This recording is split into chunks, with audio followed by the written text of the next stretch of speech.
Hello everyone, welcome to JK career institute. देखिए, पिछले class में हम लोगों ने ख़त्म किया है general method of preparation of alcohols. ठीक है ना। अभी तक हम लोग कितना कुछ पढ़ चुके हैं अल्कोहल्स में, उसकी बात कर लेते हैं। तो पिछली क्लास काफ़ी इंपॉर्टेंट थी, अगर आपने देखा हो तो वहाँ पर हम एक मैकेनिज़्म की बात कर रखे थे, एसिड कैटेलाइज्ड हाइड्रेशन। ठीक है ना। तो हम स्टार्ट करते हैं, आज देखते हैं। देखिए, अभी तक जो भी हम लोग का इंट्रोडक्शन वाला पार्ट था वो ख़त्म हो चुका है कि भाई साहब अल्कोहल्स का मतलब क्या होता है, फिनॉल का मतलब क्या होता है। हमने क्लासिफिकेशन भी देखा था, हमने आईपैक नेमिंग भी देखी थी। अगर आपने नहीं देखा है तो आपको लिंक मिल जाएगा यहाँ पर या फिर डिस्क्रिप्शन में, तो उसको आप लोग जाकर देख लें, जिससे कि हमें और भी अच्छे से चीज़ें समझ में आएँ जो भी हम आगे चीज़ें करने वाले हैं। ठीक है ना। अगर इससे पहले अगर आपने हेलो एल्केन्स वगैरह नहीं देखा है तो उसका भी हमारे पास पूरा लेक्चर पड़ा हुआ है, आप लोग चैनल में जाकर देख सकते हो, जिससे कि हमें प्रॉपर अंडरस्टैंडिंग हो, क्योंकि हर चैप्टर ना एक दूसरे से लिंक है। ठीक है ना। जैसे कि हर लेक्चर एक दूसरे से लिंक है, वैसे हमारे पास हर चैप्टर प्रीवियस चैप्टर से लिंक चलता है। और ऑर्गेनिक वाले में तो मतलब केमिस्ट्री में तो ऐसा होता ही रहता है। ठीक है। तो पिछली क्लास अगर आपको याद हो तो हम लोग मेथड ऑफ प्रिपरेशन को ही कंटिन्यू किए थे। ठीक है। इससे पहले हम लोगों ने मेथड ऑफ प्रिपरेशन देखा था। अब पिछली क्लास में कई सारे रिएक्शंस वगैरह हमने देखी थी, और एक रिएक्शन की हमने मैकेनिज़्म भी देखी थी, अगर आपको याद हो। अगर आपने नहीं देखा है तो उसको आप जाकर देख लो, है ना। हम बात कर रहे थे कि एल्कीन से अल्कोहल कैसे बनाया जाए। ठीक है। हमारे पास कई सारे मेथड्स हैं। अच्छा, जो हमने देखा था एल्कीन से अल्कोहल, वो मेरे पास इंडस्ट्रियल मेथड ऑफ प्रिपरेशन होता है। ठीक है। तो अभी भी हमारे पास कई सारे मेथड ऑफ प्रिपरेशंस हैं जो कि एल्कीन से होते हैं, अल्कोहल्स का। ठीक, वो वाला पार्ट हम लोग 11th क्लास में कर चुके हैं। जैसे कि हम बात कर सकते हैं HBO की, हाइड्रोबोरेशन ऑक्सीडेशन की, या फिर हम बात कर सकते हैं OM DM की, है ना, ऑक्सीमर्क्यूरेशन, डीमर्क्यूरेशन। तो फिलहाल हमारे पास कई सारे मेथड्स अभी और भी बचे हैं जिससे कि हम लोग अल्कोहल फॉर्म करते हैं। ठीक है। तो वो पार्ट हम लोग का 11th क्लास का है। अगर हमें इस चैप्टर में रिक्वायरमेंट पड़ती है तो हम उन सारे टॉपिक्स की बात कर लेंगे। फिलहाल अभी के लिए हम लोगों का method of preparation of alcohol ख़त्म होता है। ठीक है। अच्छा, इसके बाद क्या पढ़ाएंगे सर जी? इसके बाद हम पढ़ने वाले हैं फिजिकल प्रॉपर्टी ऑफ अल्कोहल। ठीक है। हालांकि इतना ज़्यादा इंपॉर्टेंट नहीं है, लेकिन ऐसे 1 मार्क 2 मार्क या फिर ऑप्शनल टाइप में हमारे पास एक आध दो क्वेश्चन मिल सकते हैं अपने बोर्ड एग्जाम में। स्पेशली फिजिकल प्रॉपर्टी वाला पार्ट ना हमारे पास UP board point of view से ज़्यादा इंपॉर्टेंट है ना। अच्छा, कंपटीशन में यहाँ सवाल बना सकता है वो बॉइलिंग पॉइंट को लेकर। ठीक है। अच्छा, अभी फ़िलहाल हम कॉम्पिटिटिव लेवल तक इतनी बातें नहीं कर रहे हैं, हम लोग हल्का हल्का कंपटीशन को टच करते हुए चल रहे हैं। ठीक है। क्योंकि हम जानते हैं कि कंपटीशन में मैकेनिज्म बेस्ड क्वेश्चन आते हैं, और अपने एग्ज़ाम में तो हम लोग को रिएक्शंस पता ही हो, मेथड ऑफ प्रिपरेशन पता ही हो कि इससे ये रिएक्शन होती ही है। ठीक है। अच्छा, उसमें क्या क्या वेरिएशन कर सकता है, मैकेनिज्म के थ्रू वेरिएशंस होते हैं। ठीक है। तो जितनी मैकेनिज्म अपने सिलेबस में है उसकी तो हम लोग बात कर ही रहे हैं, और उसके बाद भी हम लोग अलग अलग डिफरेंट टाइप के क्वेश्चंस की बात कर रहे हैं, है ना। तो आज हमारे पास लेक्चर बहुत ही छोटा होने वाला है, बहुत ही छोटे से टॉपिक की बात करने वाले हैं हम, फिजिकल प्रॉपर्टी ऑफ अल्कोहल की। ठीक है ना। अच्छा, अल्कोहल के बारे में सब लोग जानते हो भाई साहब, सब लोग पीते वगैरह है ना, नॉर्मली आप लोग पीते भी हो। तो फिजिकल का मतलब ये था कि जो मुझे देखकर मालूम पड़ जाए, है ना, उसका कलर, रंग, रूप। हालांकि इस पर हम लोग पहले ही बात कर रखे हैं कि फिजिकल प्रॉपर्टी की क्यों बात करते हैं हम लोग, और फिजिकल प्रॉपर्टी में किन किन टॉपिक्स की बात करते हैं। ठीक है। तो छोटा सा टॉपिक है। इसके बाद हमारे पास एक बहुत ही इंपॉर्टेंट, बहुत ही खतरनाक, बहुत ही प्यारा टॉपिक स्टार्ट होगा, केमिकल प्रॉपर्टी ऑफ अल्कोहल। ठीक है। तो केमिकल प्रॉपर्टी ऑफ अल्कोहल काफ़ी खूबसूरत है। इससे पिछले चैप्टर में भी हमने उस पर कुछ बातें रखी थी। बेसिकली ROH मेरे पास डिफरेंट टाइप से वहाँ पे बॉन्डिंग हो रही है यहाँ पे, है ना, अल्कोहल्स में। तो अलग अलग वैरायटी के यहाँ पर मेरे पास रिएक्शंस देखने को मिलती है। बहुत सारी मैकेनिज्म वगैरह भी करते हैं, और कंपटीशन के पॉइंट ऑफ व्यू से यहाँ पे बहुत ही अच्छे अच्छे क्वेश्चन बन सकते हैं। ठीक है। केमिकल प्रॉपर्टी बहुत ही अच्छी है। फिर हम बात कर रहे थे कि अल्कोहल के हम एसिडिक नेचर का बात करेंगे कि एसिडिक नेचर बहुत ही अच्छा है ना। क्यों अल्कोहल का एसिडिक नेचर हम वाटर के एसिडिक नेचर से कंपेयर करेंगे, तो वहाँ पर बहुत ही अच्छे कॉन्सेप्ट है जो कि हम आने वाले टाइम में करने वाले हैं। तो अभी फ़िलहाल हम आइडिया लेते चले कि हमें आगे क्या पढ़ना है। ठीक है। अब जैसा कि इसमें आपको पता है कि मुझे 3 टॉपिक कवर करने हैं। अल्कोहल्स के बारे में हम लोग करने के बाद फिनॉल्स के बारे में एंड ईथर के बारे में, है ना। तो हो सकते हैं कि हमारे पास नंबर ऑफ़ लेक्चर का जो काउंट है ना वो ऑलमोस्ट 15 या फिर 20 पहुंच सकता है। ठीक है। तो आप देखो चैप्टर बड़ा है। ठीक। इसके बाद हम NCERT क्वेश्चंस की बात कर लेंगे। चलिए, तो हम याद करते हैं, हम देखते हैं कि यहाँ पर क्या टॉपिक्स वगैरह हैं। तो हम देख रहे हैं sir, physical property of alcohol, physical properties of alcohol. ठीक है। इससे पहले जिस बच्चे ने लेक्चर देखा हो तो आपने देखा हो कि वहाँ पे बोर्ड थोड़ा बहुत हिल भी रहा था, है ना। तो अब हम लोग अपने वही पुराने वाले सेटअप पे आ चुके हैं जहाँ पर कोई प्रॉब्लम नहीं है, ठीक है। फिजिकल प्रॉपर्टी का मतलब क्या है सर? फिजिकल प्रॉपर्टी का मतलब ये है ना, जो चीज़ मुझे आँखों से देखकर मालूम चलती है ना, उसका रंग, रूप, कलर, है ना, ये सारी बातें। पहले पॉइंट हम बात कर रहे हैं फिजिकल स्टेट की। फिजिकल स्टेट, अब फिजिकल स्टेट का मतलब क्या है? फिजिकली देखने में कैसा है, लिक्विड के फॉर्म में, सॉलिड के फॉर्म में, गैस के फॉर्म में। तो इतना तो हमें आइडिया होता ही है कि अपन लोग, है ना, अल्कोहल तो लिक्विड के फॉर्म में, तो हम इसमें बात करें, है ना, तो it is a colourless liquid. Basically colourless liquid होता है, लेकिन जो आप लोग पीते हो ना, मतलब जो लोग पीते हैं वो देखने में तो हल्का हल्का, है ना, हल्का हल्का पीला दिख रहा होता है। बेसिकली वहाँ तो और भी कंपाउंड्स मिले हुए हैं, है ना। तो अल्कोहल की बात करें तो it is a colourless liquid, colourless liquid, है ना। नेक्स्ट अगर हम पॉइंट की बात करें, so it has burning test.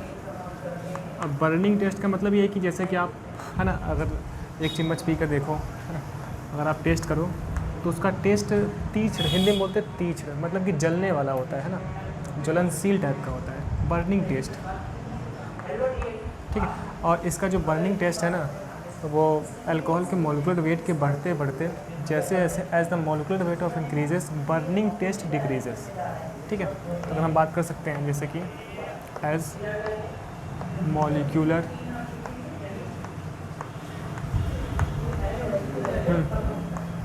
Wait of alcohol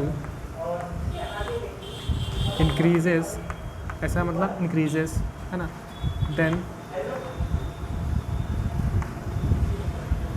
है ना, burning taste decreases, then burning taste decreases.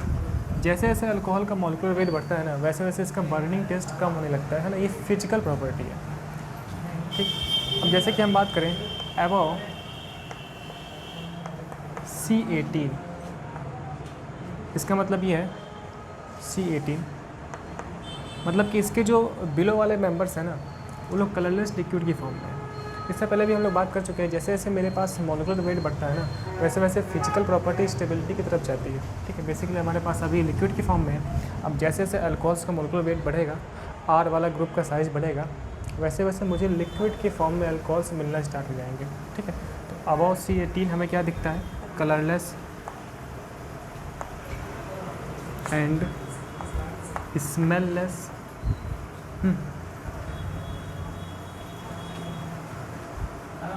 Smell की स्पेलिंग क्या होती है सर? स्मेललेस, ठीक है। ये मेरे पास बेसिकली सॉलिड होते हैं, है ना, सॉलिड एज अ मोम। ये चीज़, ये आप लोग थोड़ा करेक्ट कर लेना, स्मेल।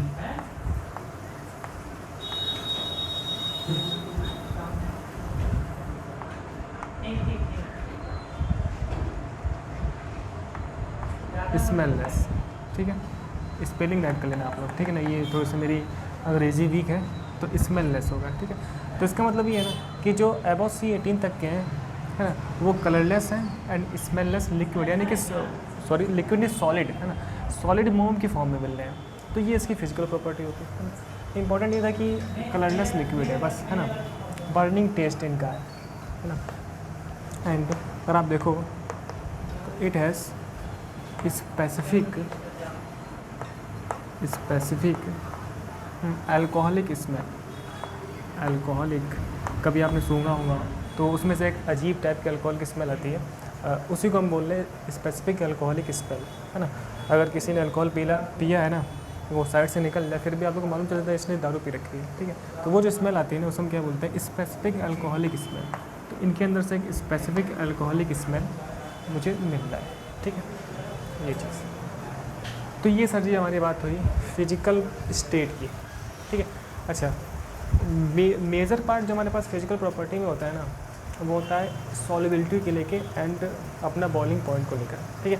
तो नेक्स्ट हम बात कर लेते हैं, इसमें एक और इम्पोर्टेंट टर्म है, ठीक। तो पहले आप इतना कॉपी करो, है ना।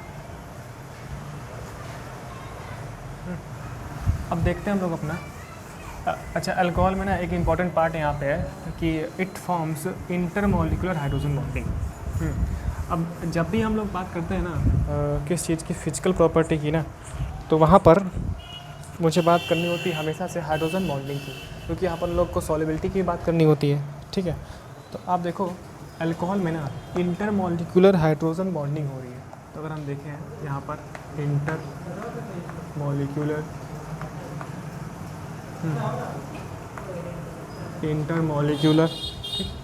हाइड्रोजन बॉन्डिंग,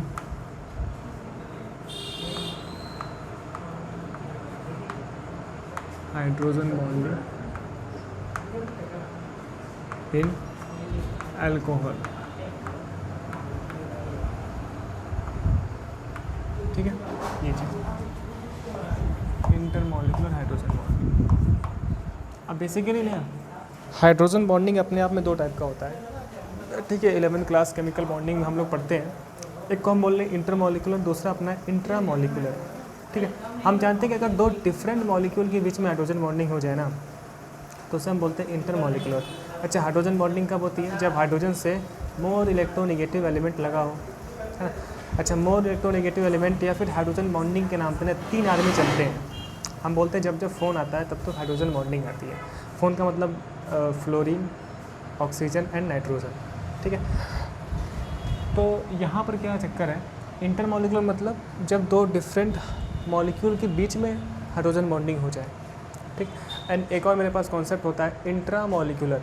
जब एक मॉलिक्यूल के अंदर ही हाइड्रोजन बॉन्डिंग हो जाए तो वहाँ पर हम क्या बोलते हैं, इंट्रामोलिकुलर। अब इस चीज़ को लेकर ना कंपटीशन में अच्छे अच्छे क्वेश्चंस बनते हैं। ठीक है, हम उस पर बहुत अच्छे से जा सकते हैं चीज़ों को लेकर, लेकिन फ़िलहाल अभी हम उतना पार्ट देख रहे हैं जो अपने लिए रिक्वायरमेंट है। ठीक है ना, आप इसमें देखो कैसे काम होता है। अगर आप देखो ना ध्यान से, तो अल्कोहल में तो एक ROH ऐसा है। ठीक है, ये मेरे पास अल्काइल ग्रुप है। ठीक है, अच्छा, ऑक्सीजन मेरे को पता है कि ये मोर इलेक्ट्रोनेगेटिव एलिमेंट है। अगर आपको है ना इलेक्ट्रोनेगेटिविटी का आइडिया हो, तो मुझे पता है कि जो ये बॉन्डेड शेयर्स इलेक्ट्रॉन्स हैं, ये मोर इलेक्ट्रोनेगेटिव एलिमेंट अपनी तरफ पुल करता है।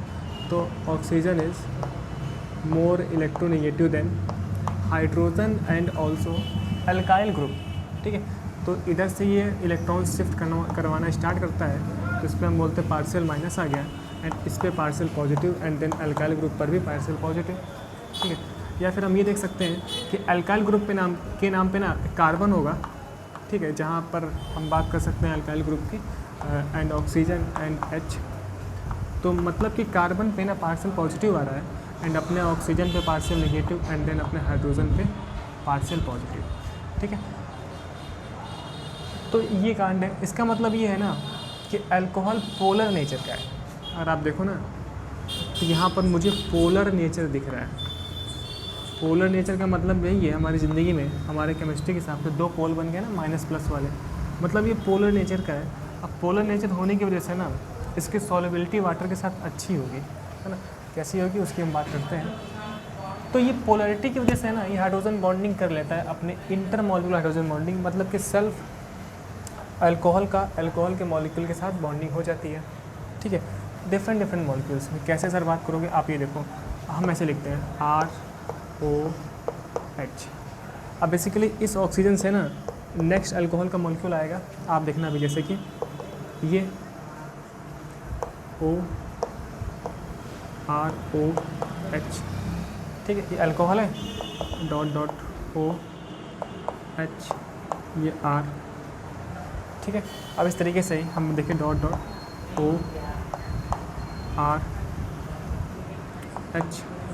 ठीक है, तो ये डिफरेंट अल्कोहल के मॉलिक्यूल्स हैं, ROH।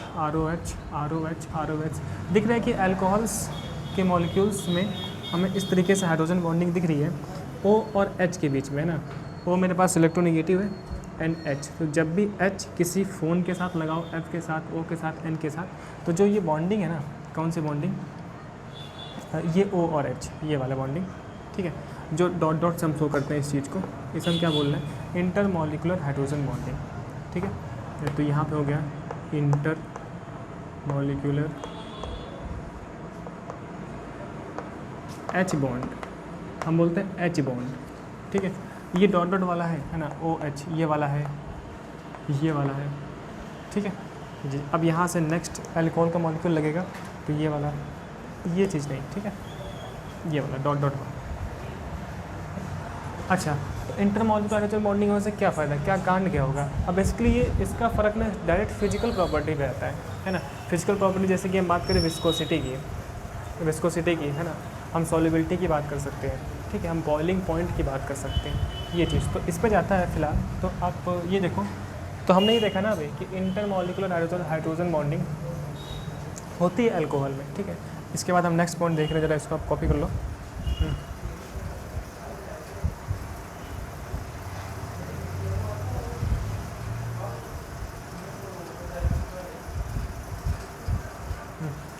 ठीक है ना, तो ये कॉपी हो गया। अब हम देख रहे हैं बहुत एक इम्पॉर्टेंट टॉपिक कॉन्सेप्ट हमारे पास सॉल्युबिलिटी के बारे में।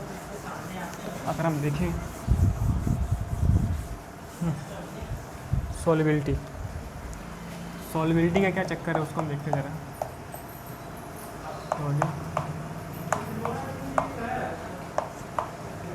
सॉल्युबिलिटी, तो अगर आपने इससे पहले के लेक्चर्स देखे हो तो हमेशा हम लोग सॉल्युबिलिटी चेक करते हैं वाटर में, क्योंकि मेरे पास वाटर अपना एक यूनिवर्सल सॉल्वेंट है। जब भी अपन लोग रिएक्शंस करवा रहे होते हैं कहीं ना कहीं हमारे पास सॉल्यूशन होता है, एंड हम लोग वाटर में सोचते हैं कि भाई साहब वाटर में सॉल्युबल है कि या नहीं, ठीक है। तो वाटर में अगर हम सॉल्युबिलिटी देखें तो alcohols are soluble in water. तो हम देख रहे हैं पहला point, alcohols are soluble in water, ठीक है। सॉल्युबल होने का रीज़न क्या है, it forms H bond with water. भाई साहब सॉल्युबिलिटी का एक ही रीज़न है वाटर में, है ना, कि अपना जो कंपाउंड है ना वो वाटर के साथ हाइड्रोजन बॉन्डिंग कर ले। तो अभी अभी हमने देखा कि अल्कोहल मेरे पास पोलर नेचर का है, ये इंटरमॉलिक्यूलर हाइड्रोजन बॉन्डिंग कर सकता है, तो इस वजह से ना इसकी सॉल्युबिलिटी वाटर में है, ठीक है। अच्छा, अभी हम एक पार्ट और देख रहे हैं सॉल्युबिलिटी के नाम पे। हम ये देख सकते हैं जैसे कि हमने देखा अपना ROH, ये कैसे हो रही है। तो आप देखो जैसे कि RO एंड ये H, ROH अल्कोहल है। अब डॉट डॉट डॉट डॉट मतलब इसके बाद वाटर का मॉलिक्यूल स्टार्ट होगा। तो आप देखो यहाँ पर H2O ये होता है, तो मैं ऐसे लिख दूँ dot dot dot dot O and H, ये H, ये वाटर का मॉलिक्यूल। अब फिर अल्कोहल का मॉलिक्यूल आएगा dot dot dot dot O RH, ROH, ठीक है। फिर वाटर का molecule dot dot dot O अपना H, फिर अल्कोहल, ठीक है, ROH,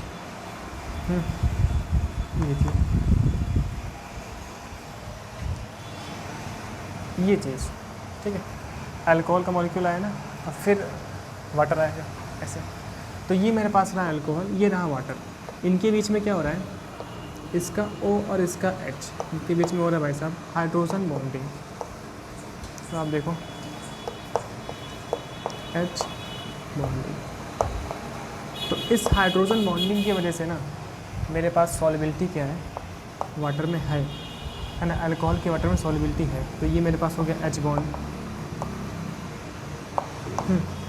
यहाँ देख सकते हो ये वाला H बॉन्ड है, ये वाला मेरे पास H बॉन्ड है, ठीक है। ये वाला कहाँ है, इसमें चाहो तो आप ऐसे लिख सकते हो dot dot dot dot OH water, ठीक है। तो हमने देखा भाई साहब सॉल्युबिलिटी ऑफ, है ना, अल्कोहल इन वाटर। अब इसमें एक पार्ट और जरा आप देखो, एक इम्पॉर्टेंट बात है ना, as molecular weight of alcohol increases. अगर हम बात करें as molecular weight of alcohol increases, है ना, सॉल्युबिलिटी इन वाटर डिक्रीजेस, ठीक है। या फिर हम बोले ये चीज़, है ना, as size of molecular weight increase होने का मतलब ही है कि size of alkyl group increases, size of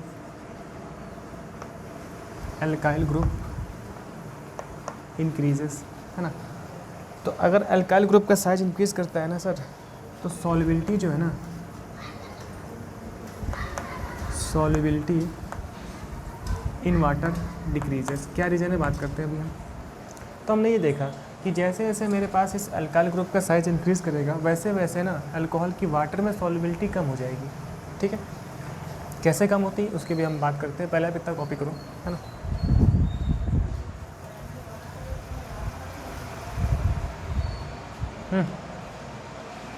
ठीक है ना, तो ये आपने लिख लिया। अब देखते हैं सर एक बहुत ही अच्छा कॉन्सेप्ट कि भाई साहब ऐसा क्यों हुआ।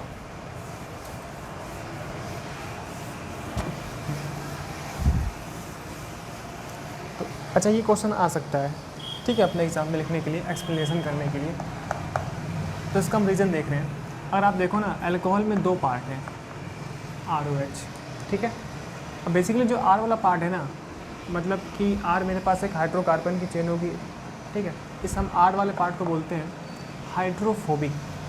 क्या चीज़? हाइड्रोफोबिक। बेसिकली ये नेचर होते हैं।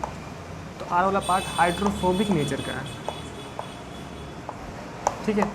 एंड जो OH वाला पार्ट है ना, इसे हम बोलते हैं hydrophilic in nature. Hydrophilic in nature. क्या मतलब है सर इनका? बेसिकली ये जो दो वर्ड है ना, ये दोनों वर्ड अपना सरफेस केमिस्ट्री से रिलेट करते हैं। अगर आपने पढ़ा हो शायद, है ना, बात करेंगे हम लोग उस चैप्टर में भी अच्छे से। तो ये हाइड्रोफोबिक वाला पार्ट।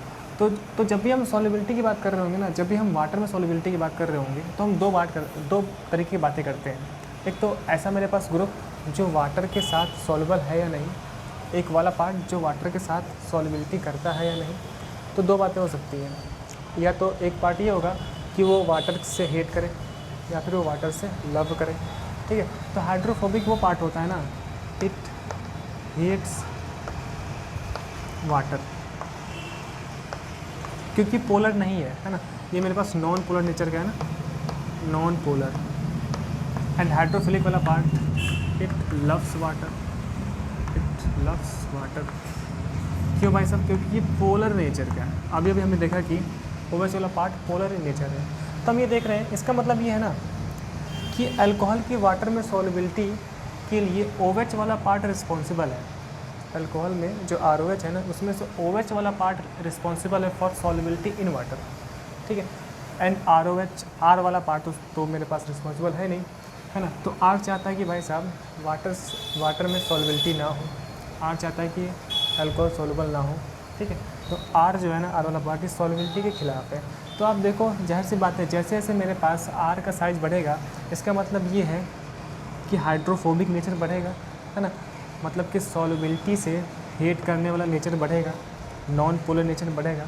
तो वैसे वैसे मेरे पास सॉल्युबिलिटी डिक्रीज़ कर जाएगी, ठीक है ना। अब नॉर्मल जो मेरे पास अल्कोहल्स यूज होते हैं, जैसे मेथेनॉल, एथेनॉल, प्रोपोनॉल वगैरह, है ना।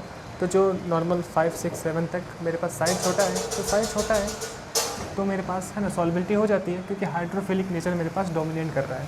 लेकिन जैसे जैसे मेरे पास साइज़ बढ़ेगा, वैसे वैसे R ग्रुप का साइज़ बढ़ेगा एंड मेरे पास हाइड्रोफोबिक नेचर डोमिनेट कर जाएगा हाइड्रोफिलिक नेचर पे, है ना। तो इस वजह से मेरे पास अल्कोहल की वाटर में सॉल्युबिलिटी डिक्रीज़ हो जाएगी, ठीक है। तो ये अपने पास नेचर होता है, ये अपने पास रीज़न होता है कि जैसे जैसे मेरे पास साइज़ बढ़ रहा है अल्कोहल का, वैसे वैसे सॉल्युबिलिटी इन वाटर डिक्रीज़ कर जाती है, ठीक है। तो ये बात होती है। चलिए, तो इसमें हम देखते हैं 1-2 पॉइंट और, है ना।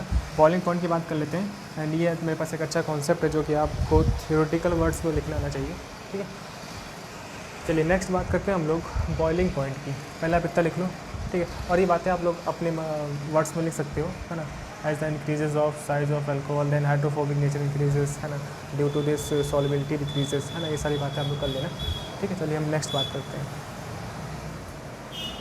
ठीक है ना। तो ये हो गया। तो ये एक बहुत ही अच्छा पार्ट है। हम अभी आगे चल के ना सरफेस केमिस्ट्री में ये हाइड्रोफोबिक वाला पार्ट एंड हाइड्रोफिलिक वाला और भी अच्छे से करने वाले हैं, तो आपको थोड़ा बहुत और वहाँ से आइडिया मिलेगा। नेक्स्ट देख रहे हैं हम लोग बॉइलिंग पॉइंट। हल्की हल्की बातें करते हैं हम लोग, है ना, इतना ज़्यादा डिटेल से बात नहीं करनी मुझे यहाँ पे बॉइलिंग पॉइंट की। हाँ, तो बॉइलिंग पॉइंट की बात करें ना, तो हम देख रहे हैं it helps high boiling point, high boiling point, then ठीक है हाइड्रोकार्बन्स, है ना, हेलो एल्केन्स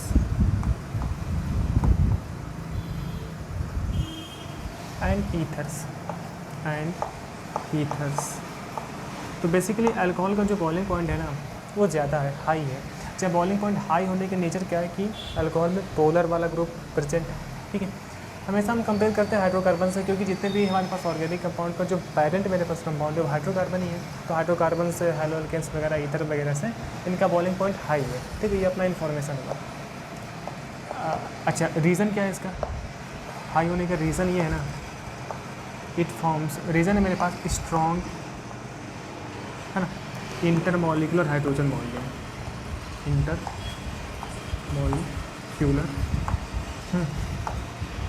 हाइड्रोजन बॉन्डिंग। तो ये बात हम लोग पहले देख चुके हैं अभी। इंटरमॉलिक्यूलर हाइड्रोजन बॉन्डिंग होने की वजह से इनका बॉइलिंग पॉइंट स्ट्रॉन्ग है ना।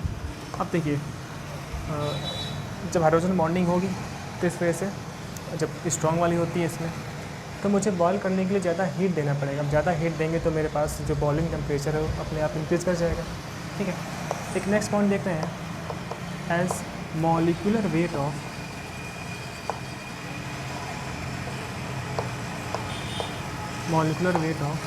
है ना, molecular weight of alcohol increases, boiling point also increases. क्योंकि मुझे पता है कि जैसे जैसे मॉलिक्यूलर वेट बढ़ेगा, है ना, मॉलिक्यूल्स मेरे पास ज़्यादा हो जाएंगे, ज़्यादा मॉलिक्यूल्स को फिर बॉयल करने के लिए मुझे ज़्यादा हीट की रिक्वायरमेंट है ना। ये चीज़, ये मेरे पास बॉइलिंग पॉइंट होगा, boiling point is also increases. इसका मतलब हमने ये समझा कि अगर मेरे पास इस तरीके से मीथेनॉल है तो इससे ज़्यादा बॉइलिंग पॉइंट होगा, इथेनॉल का इससे ज़्यादा होगा, प्रोपेनॉल का, है ना, एंड इससे ज़्यादा मेरे पास होगा अपना ब्यूटेनॉल का। जैसे जैसे मेरे पास, है ना, मॉलिक्यूलर वेट बढ़ रहा है, मॉलिक्यूलर वेट बढ़ने का मतलब जैसे जैसे आर वाला ग्रुप, क्योंकि अल्काइल ग्रुप इंक्रीज़ होने का मतलब ही क्या है, मॉलिक्यूलर वेट का इंक्रीज़ होना। जैसे जैसे आर इंक्रीज़ किया ना वैसे वैसे मेरे पास बीपी बढ़ गया, ठीक है, एज ए इन्फॉर्मेशन। इसमें एक पार्ट हम लोग और कर सकते हैं, जैसे कि आइसोमर्स में हम बात करें, इसके जो आइसोमर्स बनेंगे ना, आप बात कर सकते हो आइसोमर्स में ना, बेसिकली जो पोलर नेचर है ना, जो पोलर का नेचर है, पोलैरिटी का जो ऑर्डर है ना, polarity, order of polarity, order of polarity, है ना, वो है 1 डिग्री, 2 डिग्री एंड 3 डिग्री, ठीक है, ये चीज़।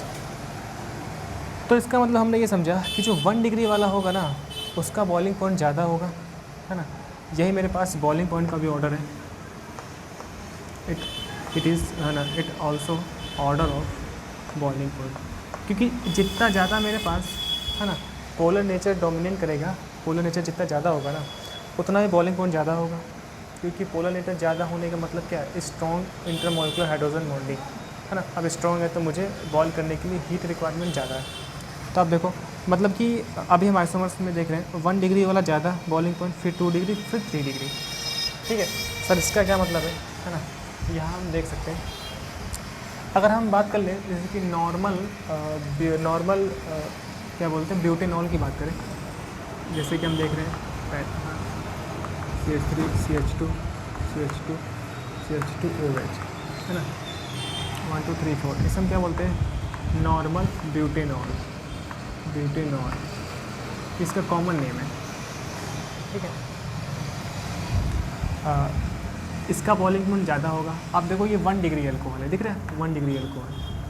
आइसोमर्स का मतलब यही है कि स्ट्रक्चर फार्मूला डिफरेंट कर लेंगे हम लोग और MF सेम रहेगा, है ना, मॉलिक्यूलर फार्मूला सेम रहेगा। तो आप देखो अगर इसको मैं इस तरीके से ना 1 2 3 4 ऐसा कर दूँ तो तो ये अपना हो गया सेकेंडरी ब्यूटिल अल्कोहल, इसका कॉमन नेम है, पढ़ चुके हम ऐसा पहले भी, सेकेंडरी ब्यूटिल अल्कोहल।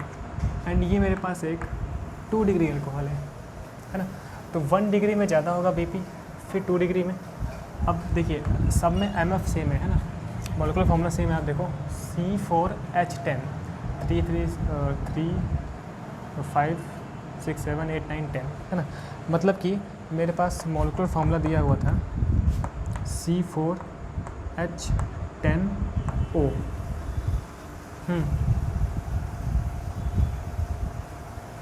C4H10O। तो यहाँ से अगर हम लोग आइसोमर्स देखें तो आपको दिख रहा है ब्यूटेनॉल, ब्यूटिल अल्कोहल। एक हम और बना सकते हैं टर्सरी ब्यूटिल अल्कोहल, ऐसा भी हमने नाम पहले पढ़ लिया है, पढ़ रखा है हमने। इसे आप देखो, ये मेरा हो गया, इसे हम क्या बोलते हैं, टर्सरी ब्यूटिल अल्कोहल। तो ये अपना 3 डिग्री अल्कोहल है। 3 डिग्री अल्कोहल में पोलैरिटी और कम होगी, तो मेरे पास बॉइलिंग पॉइंट कम हो जाएगा, ठीक है। तो ये सारी बातें, तो हमें बस इतना ध्यान में रखना है कि जैसे जैसे मोलेकुलर वेट बढ़ेगा वैसे वैसे मेरे पास बॉइलिंग पॉइंट इंक्रीज़ होगा। आइसोमर्स के लिए ऑर्डर ये है 1 डिग्री, 2 डिग्री, 3 डिग्री। 1 डिग्री के लिए बीपी ज़्यादा, फिर ऐसे ऐसे डिक्रीज़ कर जाएगा ना। ध्यान रखिएगा ये डिक्रीजिंग का है और ये इंक्रीजिंग का है, ठीक है ना। तो इतनी बातें। और अगर हम इसके बात करें टॉक्सिक नेचर की, तो मुझे पता है कि जो अल्कोहल है जनरली मेरे पास पॉइजनस नेचर नहीं होता है, लेकिन जो अपना फर्स्ट मेंबर है ना मीथेनॉल CH3OH मेथिल अल्कोहल, पहला मेंबर मेरे पास पॉइजनस इन नेचर है ना, जो कि मेरे पास ऑप्टिक नर्व पे काम करता है ना, नर्व सिस्टम पे काम करता है, ठीक है। जो अपनी आँखें होके है ना, आदमी धुंधला भी हो सकता है उसको पीकर, है ना। तो नॉर्मली मेरे पास पॉइजनस नेचर नहीं है, लेकिन मीथेनॉल पॉइजनस नेचर का है, ठीक है। तो ये इसकी बातें हुई, ठीक। तो फिलहाल हम लोग इतना रखते हैं अपना फिजिकल प्रॉपर्टी पे। नेक्स्ट क्लास से हम बात करेंगे chemical properties of alcohol, and वहाँ पर बहुत ही अच्छी सी बातें, बहुत ही इंपॉर्टेंट चीज़ें देखेंगे हम लोग, एंड अच्छी अच्छी रिएक्शंस वगैरह मैग्नीशियम की बातें कर रहे होंगे, ठीक है। सो तब तक के लिए बहुत बहुत थैंक यू, मिलते हैं नेक्स्ट लेक्चर में।